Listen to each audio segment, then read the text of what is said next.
Good afternoon. Welcome everyone. My name is Paul Irwin and I'm the Dean of the University of Alabama at Birmingham School of Public Health. Thank you for our attendees joining online via Zoom, as well as those of you who are attending in person. It's wonderful to see you here.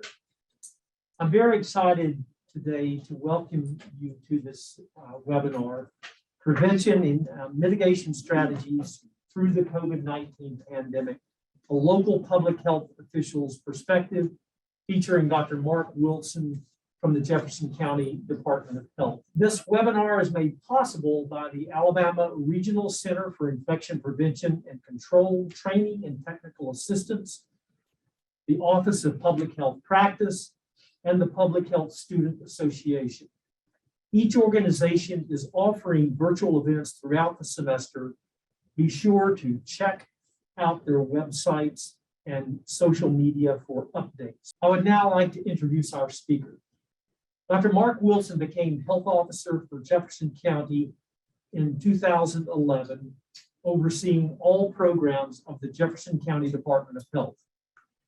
Before taking this position, he served on the Jefferson County Board of Health for 3 years and worked for over 20 years as a general internist in indigent health care at Cooper Green Mercy Hospital in Birmingham, including several years as outpatient medical director and then chief of staff.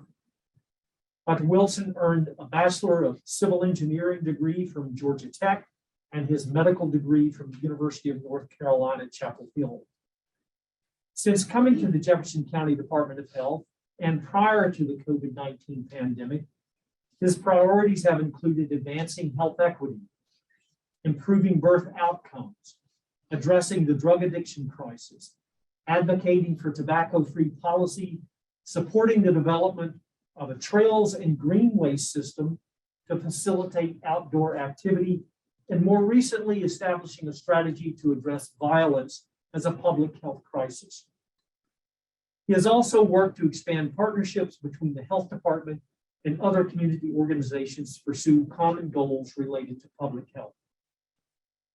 During the COVID-19 pandemic, he co-led the Jefferson County Unified Command Pandemic Response along with the County Emergency Management Agency Director. On several occasions, he issued countywide public health orders and recommendations to help reduce community spread of the coronavirus. A few weeks ago, Dr. Wilson provided a session in the course that Dean Max Michael and I are co-teaching on his perspectives as health officer responding to the pandemic. I thought that what he had to convey and how he did that in this class was so important for all of our students and employees to experience that I asked him for an encore presentation. And so without further ado, I would like to turn this seminar over to Dr. Wilson. Thank you, Dr. Wilson. Thank you, Dr. Irwin. It's really great to be here and see you all. I guess I'll sort of see you all virtually. So yeah, as Dr. Irwin mentioned, this was a talk that I did give to an undergrad class. So I'm going to attempt to give it again, and it'll be a little bit different since we have so many people virtually. And we'll sort of see how that goes. It's meant to be somewhat interactive. So this is the talk of my title of my talk: Prevention and Mitigation Strategies through the Pandemic from a Local Health Official's Perspective. So most people know the answers to these questions. How is COVID-19 spread? But just quickly, we know a lot now that we didn't know at the beginning. If you'll recall, we were very concerned about not only respiratory spread, but we were concerned about people touching each other and surfaces. Some of you may recall, I did this. I don't know if you did, but I quarantined my groceries after buying them. We would leave them in a room for about 3 days before we would open them. So we've learned a lot since then. And then some of the settings in our community where spread is most likely to occur. I think you're mostly familiar with these as well, but places where people are crowded together, especially people that have to be crowded together, that have no choice whether to come and go from a place, whether it be because of their work or incarceration or perhaps being in a school or maybe a homeless shelter where they have no other place to go. And then some of the populations that are most vulnerable, I'll throw that one out for discussion. Does anybody have anything to say about which populations, as we're looking at a COVID-19 spread, which populations are we most concerned about in our community? Someone online said diabetics. Right, certainly diabetics and other people with underlying health conditions. And in Alabama, you know, we are one of the unhealthiest states in the country with a lot of diabetes, a lot of obesity. One thing that we didn't know early on but found out was that simply people with hypertension were at risk, and that's a whole lot of people. What other people are more vulnerable other than, so there are some people who are vulnerable by virtue of their health status. What other ways are people vulnerable? The elderly. Elderly, for sure. And early on, that's where a lot of our deaths were among the elderly. Sorry? Justice-involved populations. Right, people who are incarcerated, and that's one of those categories of people who are in a situation they don't have a lot of choice. So other places where people are sort of cooped up. Okay, we'll move on. We'll talk about this some more as we go, but just thinking about some of the ways we can prevent or mitigate the spread of the virus. I think I'm going to skip ahead of this because most people kind of know this and sort of get into this. So what I want you to do today as I talk and share my own experience and that of our health department is to try to put yourself in the driver's seat and let's see how things sort of play out from the local health department perspective. And you need to use your imagination a little bit here and try to go back in time and say, okay, what did we know back then at that time versus what do we know now in retrospect? So this is one of the first things I remember was just reading, it was I think over the holidays, Christmas, New Year's of 2019 about this new outbreak in China. And being personally quite alarmed when we started seeing those numbers of cases and how fast they were going up, as well as people who were dying. January 11th, the CDC started putting out notices, just a travel notice that didn't really have a lot of precautions, but just to let people know there's an outbreak in Wuhan City, as well as a health alert that goes out to healthcare professionals and public health partners. January 17th, CDC started screening airplane passengers coming from the Wuhan, China area for respiratory symptoms at just certain airports, not all of the ports of entry, but just certain ones. Travelers, if they had symptoms, they were quarantined at that port. And then those without symptoms were allowed to proceed to their destination. But the state health departments were notified so that they could be monitored for development of symptoms. Chinese health officials were saying that they didn't have sustained spread of virus in their community, but were acknowledging there was some limited person-to-person spread, which may have occurred. And the CDC was saying that they're monitoring this and trying to be prepared, but that the risk was low to the American public. Then January 21st, 2020, COVID-19 was confirmed in a patient in the Seattle, Washington area, and the CDC immediately implemented more entry screening at additional US airports. So let's pause here. You're back in January of 2020. You are a public health official, either a health officer like myself or some official that's been given authority and I would say responsibility to take action to prevent prevent the spread of disease. So at this point, what prevention or mitigation strategies would you employ? You've had a case in Washington State. Anything? Nothing? wait and see. Yes. I would contact trace all the people around them like a ring. Yeah. Sort of basic public health, you know, if it's thought to be a contagious disease, try to block the spread around that one individual. Anything else? Comments online are alert hospitals and encourage people to stay home if they are ill, isolate the sick individual. Okay.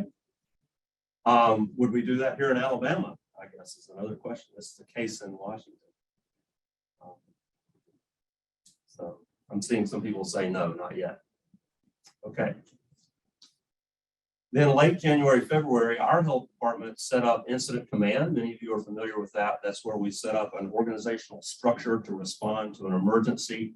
And sometimes it rearranges the ordinary structure of an organization and puts different people in different positions to respond specific to this. And it also allows us to mobilize those resources and give certain people the authority to do that as needed. We also spent some time talking with other entities, some of our government partners, schools, et cetera, just about how they might start thinking about getting prepared for this. We prepared our own quarantine process and draft orders for quarantine. And we consulted with the county probate judge and county sheriff on a process for court-ordered forced quarantine if needed. That would be in case somebody just refused to follow our instructions to quarantine. And interestingly, at that time, the plan was if somebody refused to be quarantined, we would put them in the county jail, which in retrospect might not have made a lot of sense, right?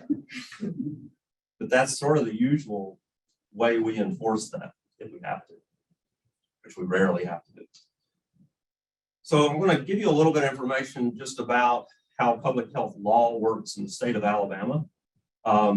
Our primary public health agency is the Alabama Department of Public Health. Alabama law designates the State Board of Health as an advisory board to the state in medical matters, matters of sanitation and public health. In Alabama, the Medical Association, a bunch of doctors, is the State Board of Health.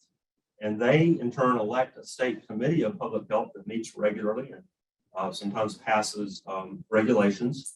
And then in turn, that state committee of public health empowers to act on behalf of them a state health officer, who is Dr. Scott Harris currently, a graduate of the UAB School of Public Health. Well prepared. The State Board of Health, and this is just some more public health law in Alabama. The State Board of Health shall designate diseases and health conditions which are notifiable. We have a long list of those, things like measles and chickenpox and syphilis and tuberculosis. So when something is made a notifiable disease, certain things can then happen. They have to be reported by law. They're required to be reported to the State Board of Health, and then other things can happen. So the state health officer may act to prevent the spread of any notifiable disease or health condition in a manner consistent with current medical and epidemiologic knowledge about the known, the mode of transmission of that disease or health condition. And then there's a list of things that can be included in those actions that the state health officer is authorized to use if needed. So the state health officer or his designee, and his designee would be like a county health officer like myself, may cause a person to be placed in isolation. The state health officer or his designee may order a person or persons to restrict their activities and not engage in certain activities or enter certain places which are thought to be capable of transmitting a notifiable disease. And then a health officer or designee may order a person or persons to be quarantined. Dr. Wilson, Yes, sir. just to emphasize that, as I know you know because you experience this, that these laws have been a part of state law for decades. That's right. They were not new to COVID-19. And being able to isolate or quarantine was not new to you as a health officer. That's right. Yeah, all these laws have been in place for a long time. They've been used in the past. We didn't make this up as we were going along. This is well established.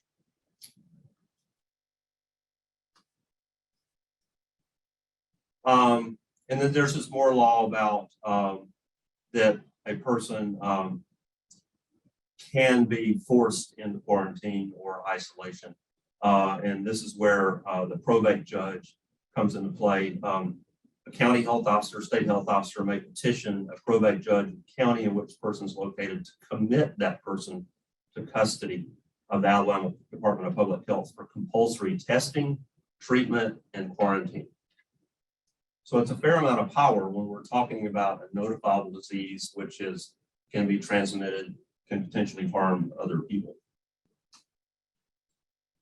Then there's some specific law in Alabama about county health officers and their duties. And this is important as far as I'm concerned.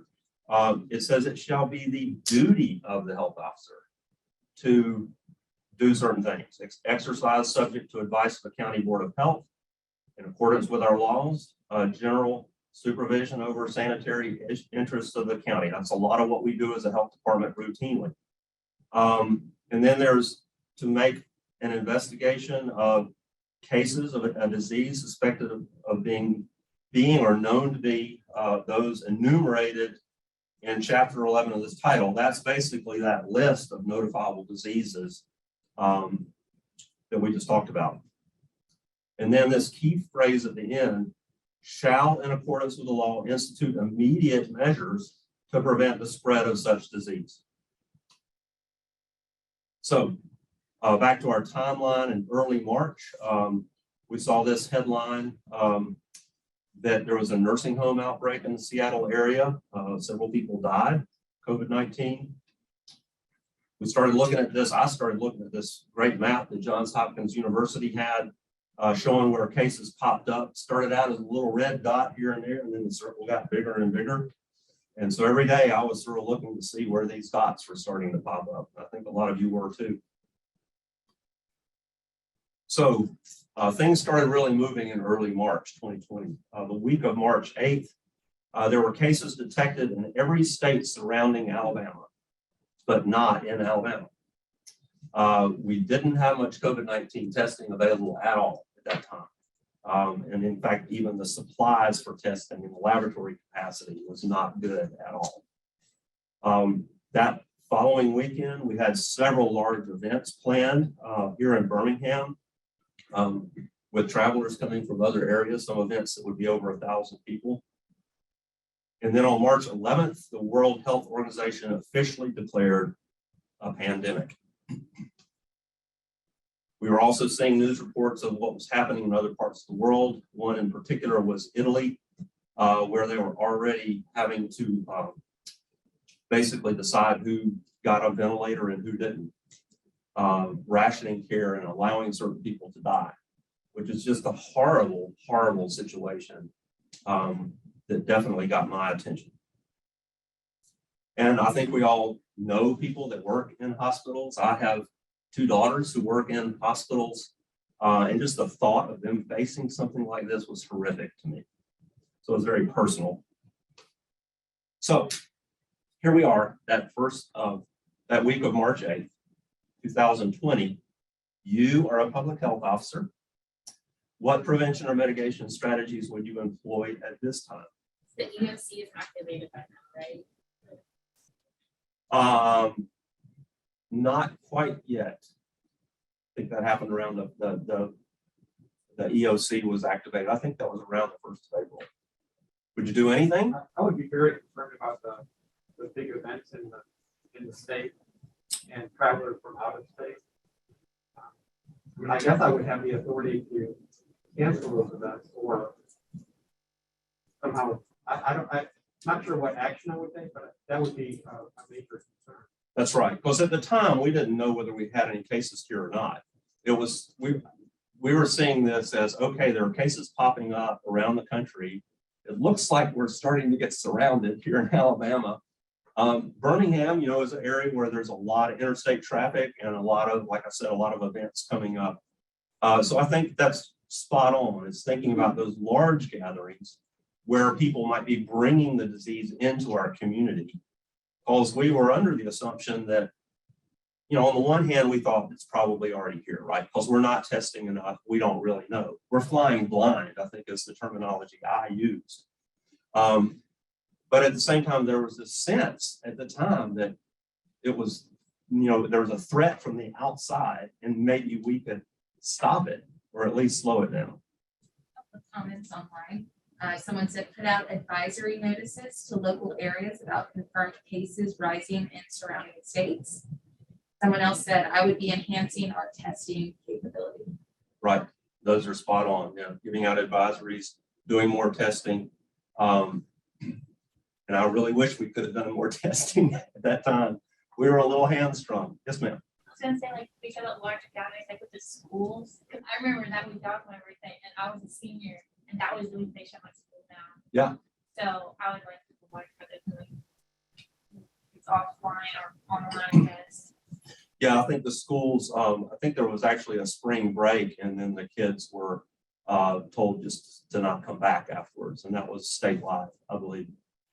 Okay, so here's what actually happened. I called a news conference on March 12th. That was a Thursday of that week, and recommended canceling all public gatherings of over 500 people.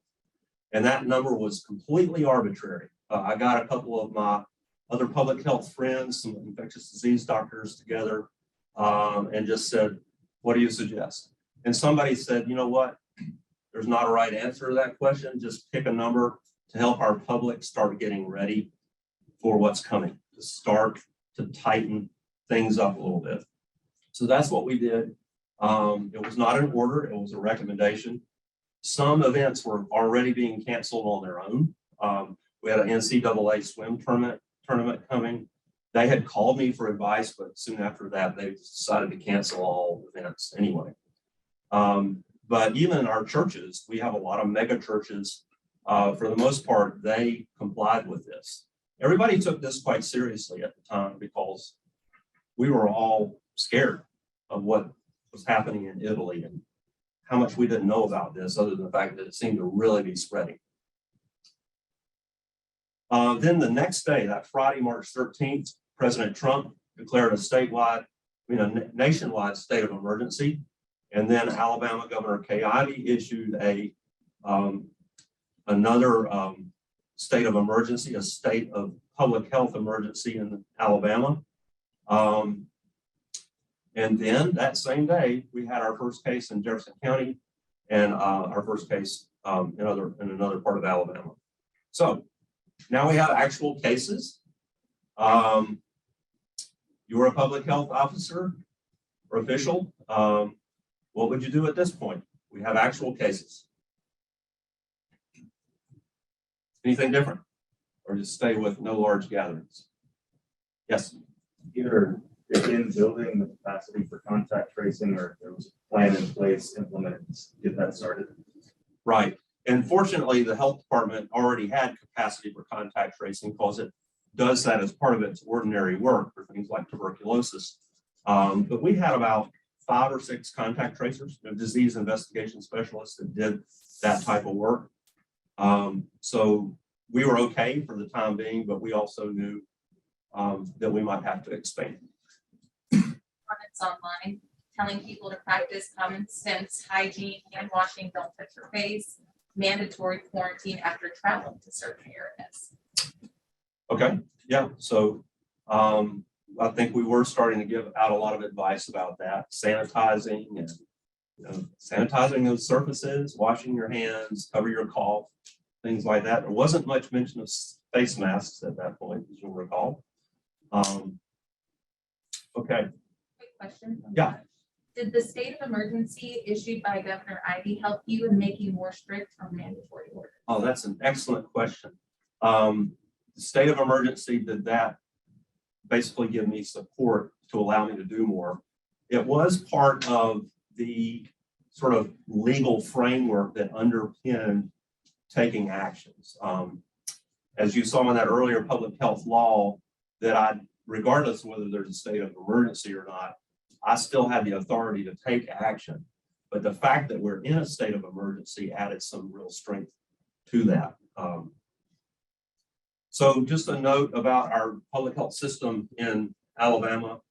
Jefferson County and Mobile County have semi-autonomous health departments, with each of us has its own governing board of health and its own county health officer.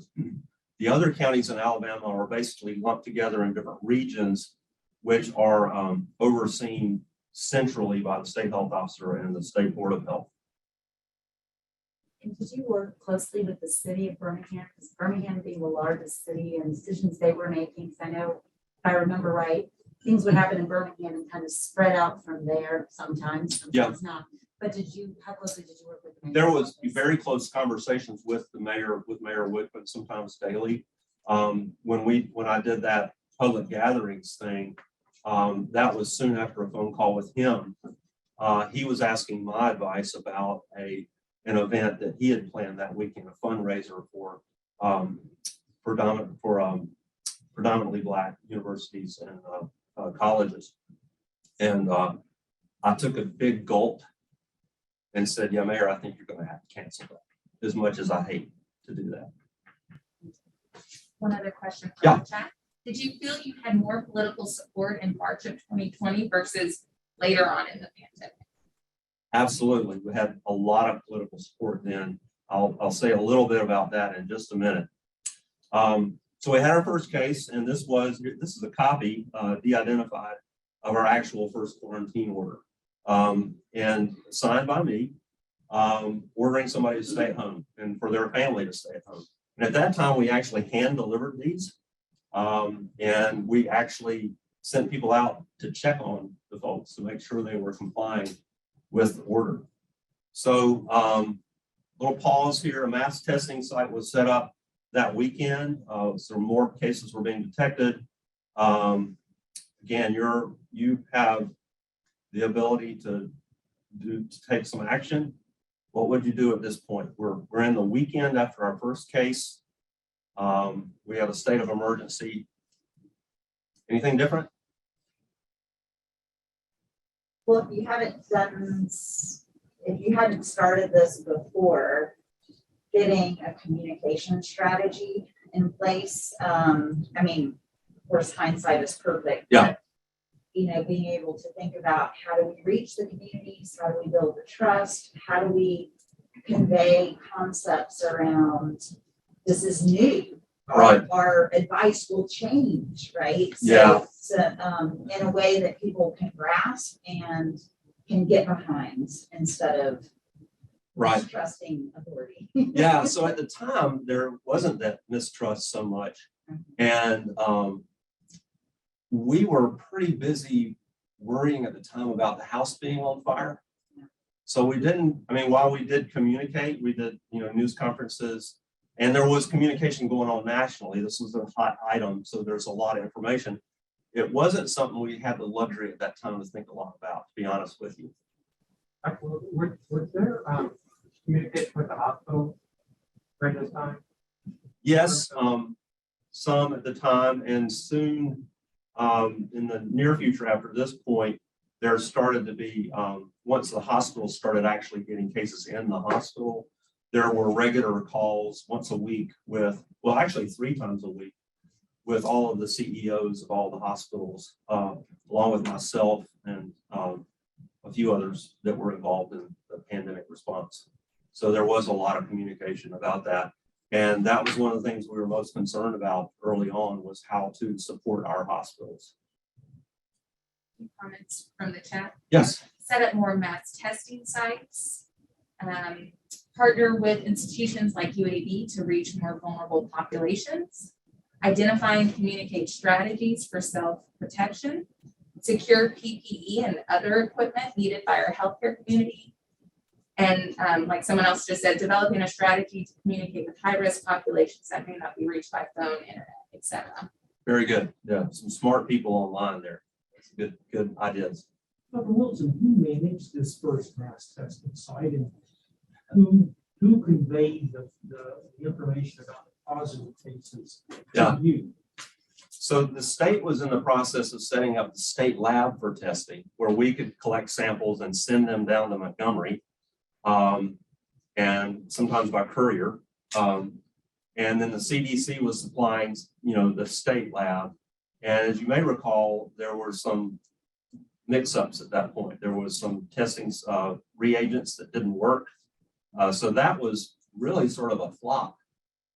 Here in the Birmingham area, we had a private lab that partnered with a few physicians in the area that just set up their own operation. You may recall it was down on Highway 280 near Grandview, and people were lined up for a mile or so down the interstate wanting to get tested.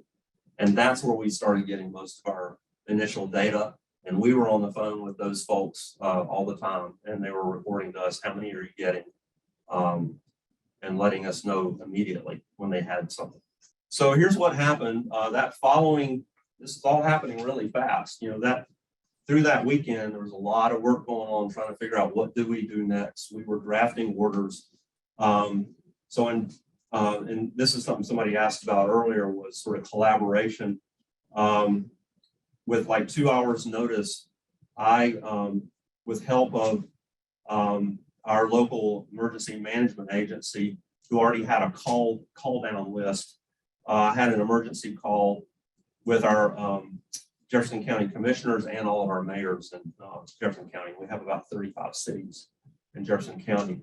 I brought in Dr. Irwin on the phone, Dr. Jeannie Marazzo, UAB infectious disease, along with Dr. Michael Sag, UAB infectious disease. And on this call, I had really our experts lay it out to everybody. This is what we're dealing with. And Dr. Sag in particular mentioned being in contact with a doctor he knew in Italy and painting that picture and saying, we have to act now. We have to start shutting things down. So that really got everybody's attention.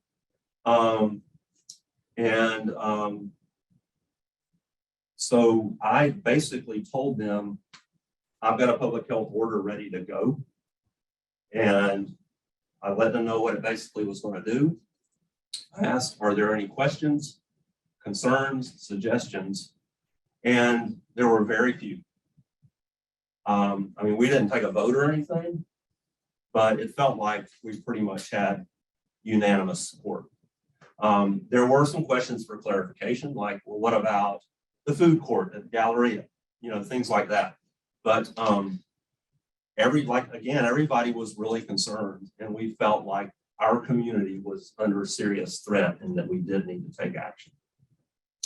That same afternoon, President Trump and CDC actually issued a 15 days slow spread guidance about, talking about social distancing measures, and including avoiding gatherings of more than 10 people. Which is pretty drastic. Now that was just a suggestion, just guidance, but that came out at that time. That evening, I had a news conference where I announced our first emergency order suspending certain public gatherings due to the risk of infection by COVID-19.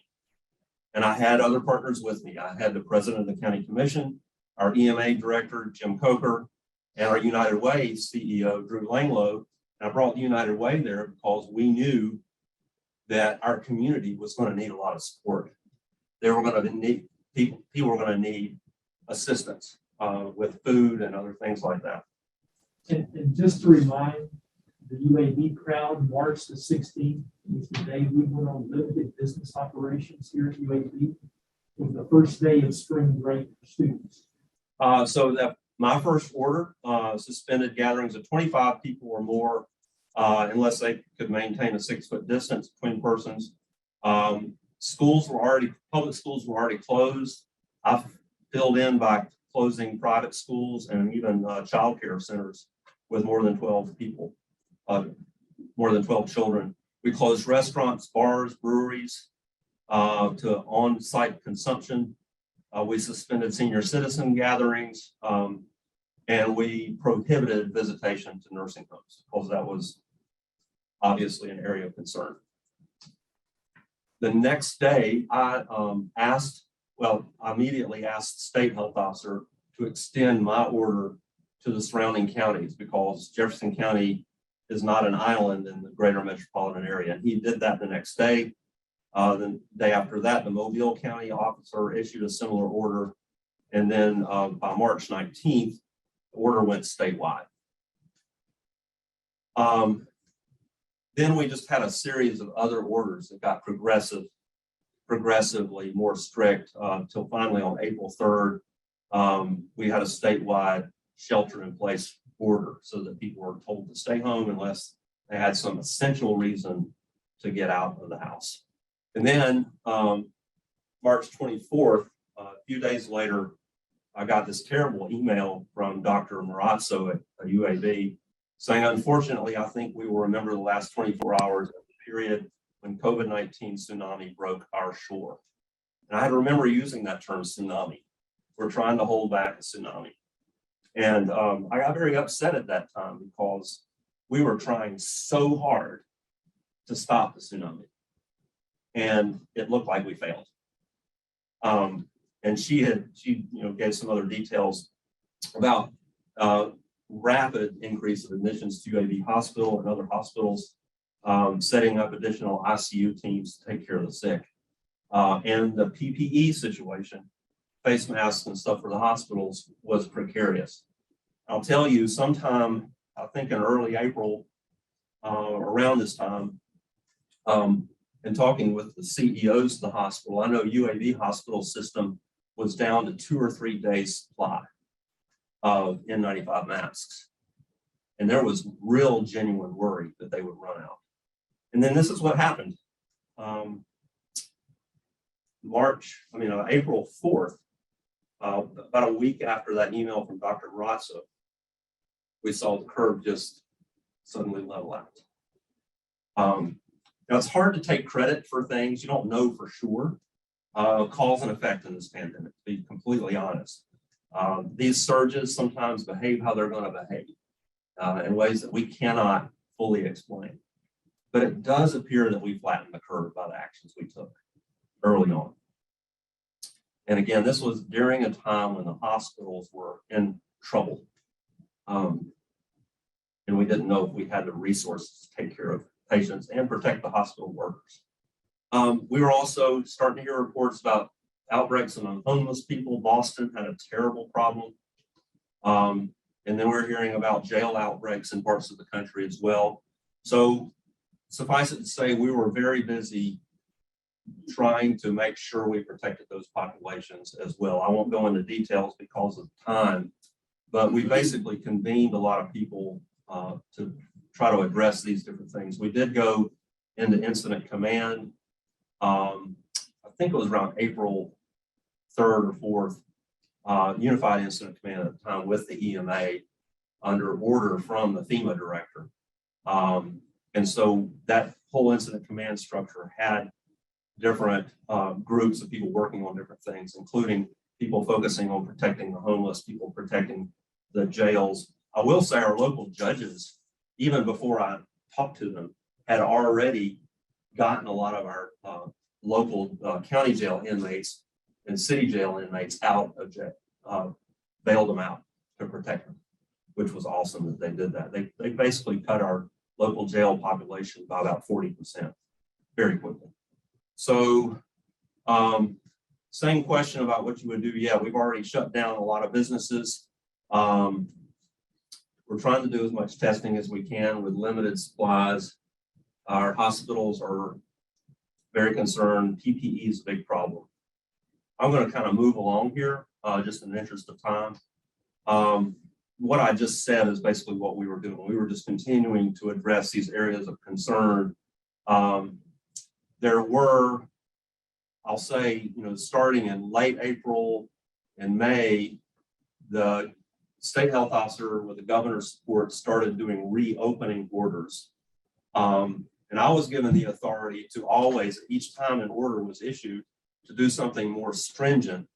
And I only did that one time.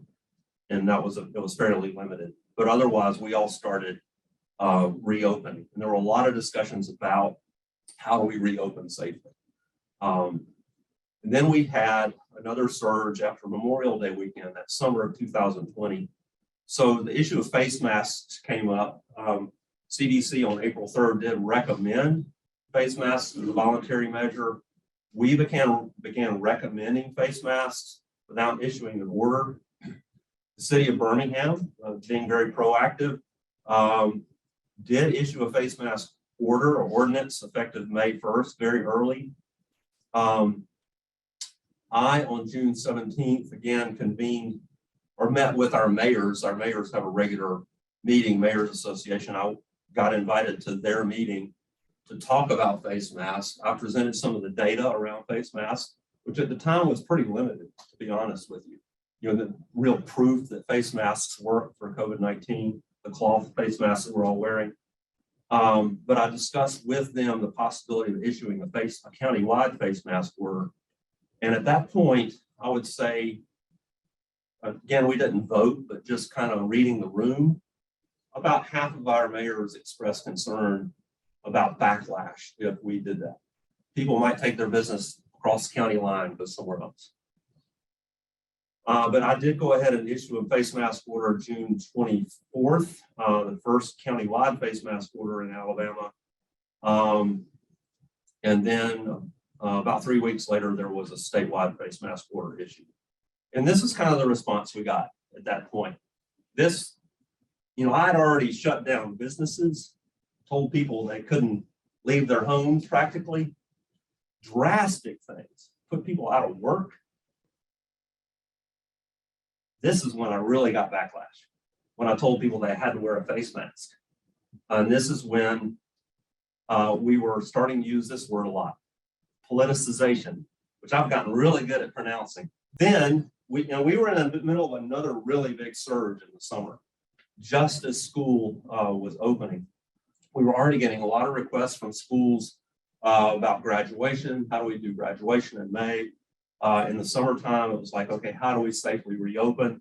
The state school superintendent, Eric Mackey, released a roadmap to reopening schools, which had some very good advice in it, but it didn't specifically tell the schools what to do in terms of how to reopen or whether to reopen in person, what have you. So our health department offered just to do a Q&A with our local school superintendents and heads of private schools.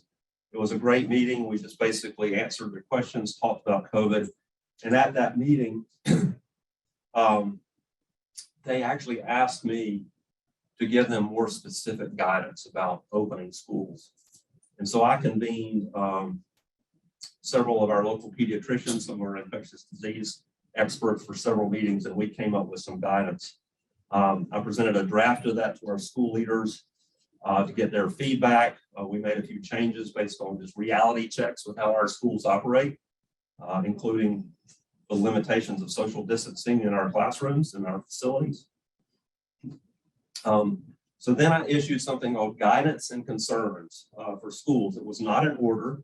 I resisted actual requests by some school superintendents to issue an order because I didn't feel like it was appropriate to override the authority of school boards. So I issued guidance, strict face mask wearing, and the gist of it was basically for the elementary ages, full in person, but with strict face masking and social distancing as much as you could. And then for the secondary schools to do either virtual or hybrid, because at the time we had evidence that the older kids were spreading disease just like adults, whereas the younger kids were not. So it was evidence-based. There was a lot of pushback. I'd actually said cancel football. I had to back down on that one, believe it or not, here in Alabama.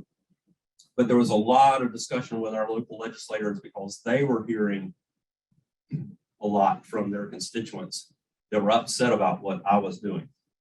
So we did a lot of compromising. I said, I'm not going to back down on certain basic principles, but we made some very minor revisions, but what I just described to you is what we did. Then as we got into that surge in the summer went down, I did, I think it was October 5th, I issued another statement basically saying I think it's okay for secondary schools to go full in person after we got some experience that face masks actually seem to be very effective. And we also have a lot of other concerns about students not doing well, mental health problems, teachers struggling. So we basically said, okay, we're good. We had this huge surge, as you know, last fall and winter, cases up to almost 700 cases a day in Jefferson County.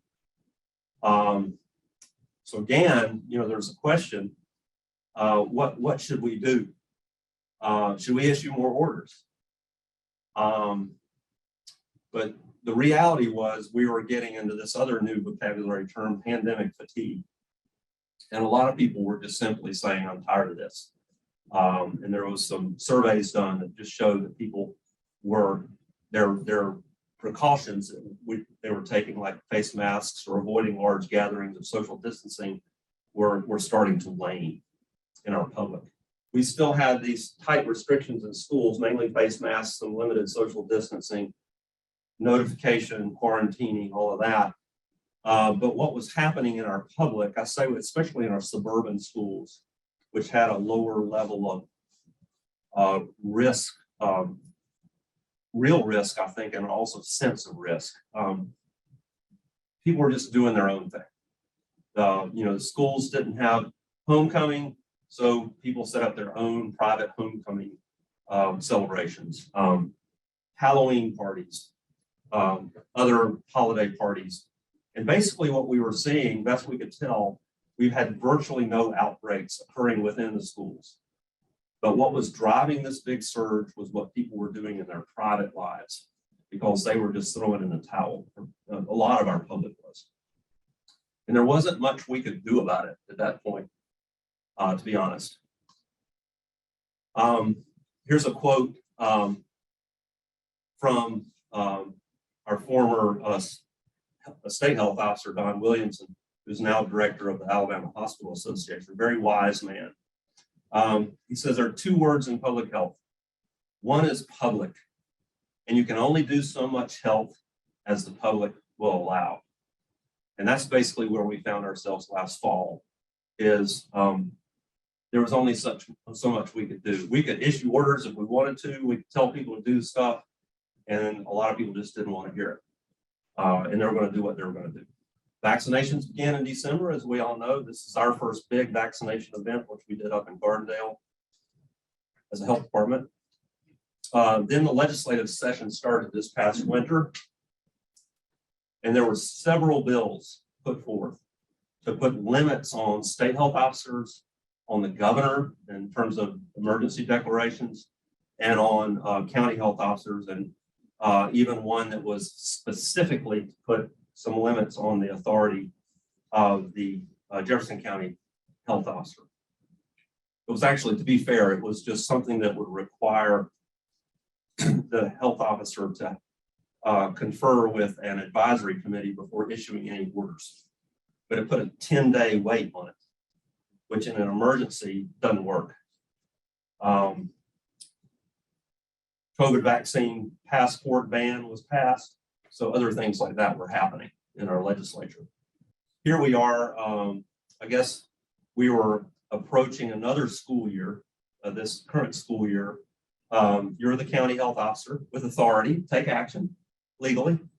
The governor has actually made a statement that there will be no statewide mandates, such as face mask orders. The public health emergency was lifted. The Department of Public Health did issue back to school guidance or guidelines, but for the governor's direction, left it up to local jurisdictions to make their own policies. State superintendent said the same thing. Then the Delta surge hit us, and then we had really more children getting sick than ever before. And we had children under 12 who still could not get vaccinated. Many of our local legislators, our mayors, some of our county commissioners were not in favor of local mask mandates either. So what would you do at this point?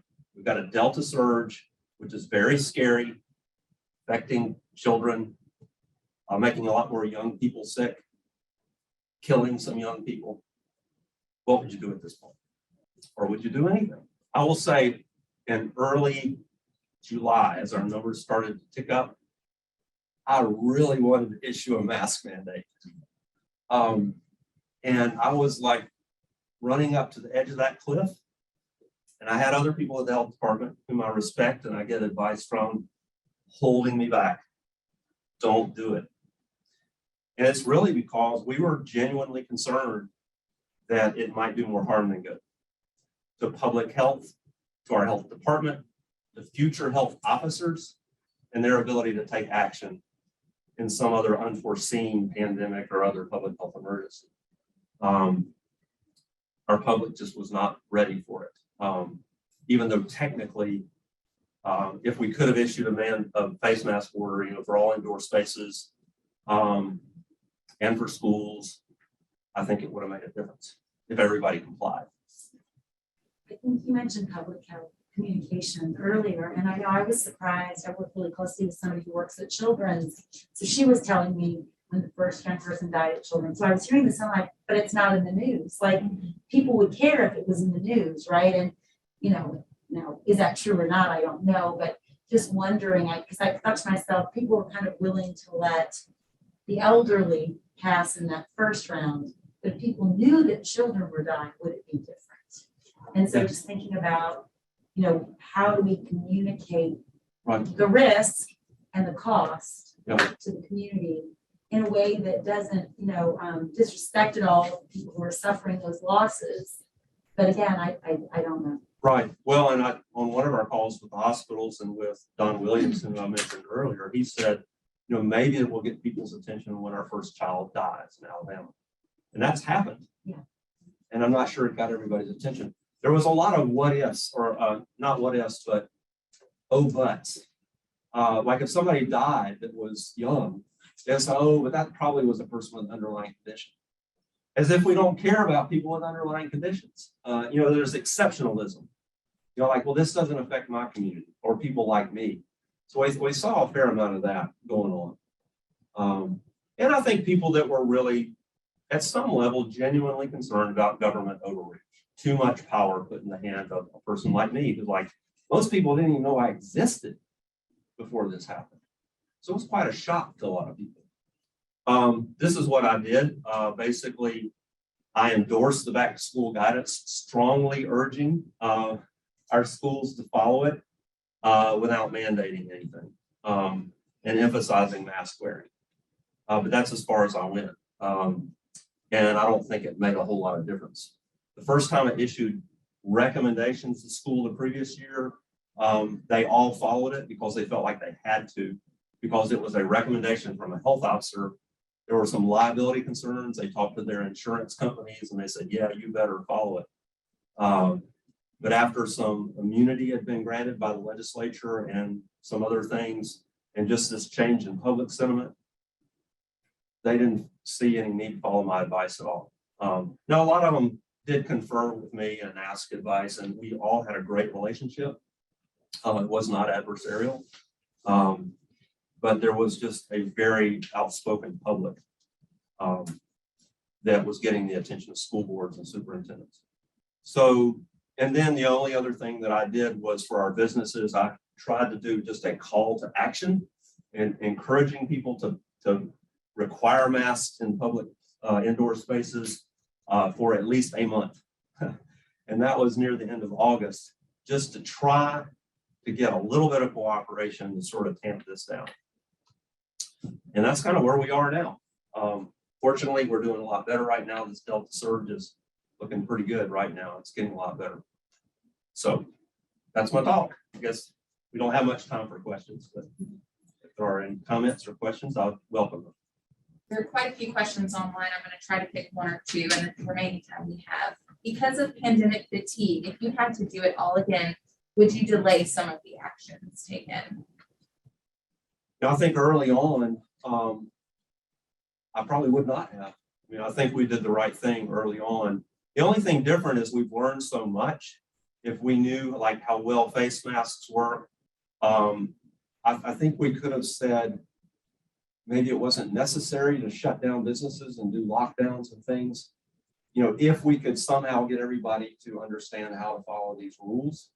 But there are a lot of ifs there as to whether we could do that. At some level, I think you have to kind of nip it in the bud, get people's attention. But I think we could have very quickly pivoted if we had known what we do now without keeping things shut down as long as we did. If it were up to the JCDH, when would have been the most ideal time to reopen? What measures would you have utilized to determine that it was safe enough to resume activities? Oh, wow, these are good questions. Well, we did have some metrics we were looking at, and there was some guidance from the White House even. So I certainly was uncomfortable with the reopening as fast as it happened.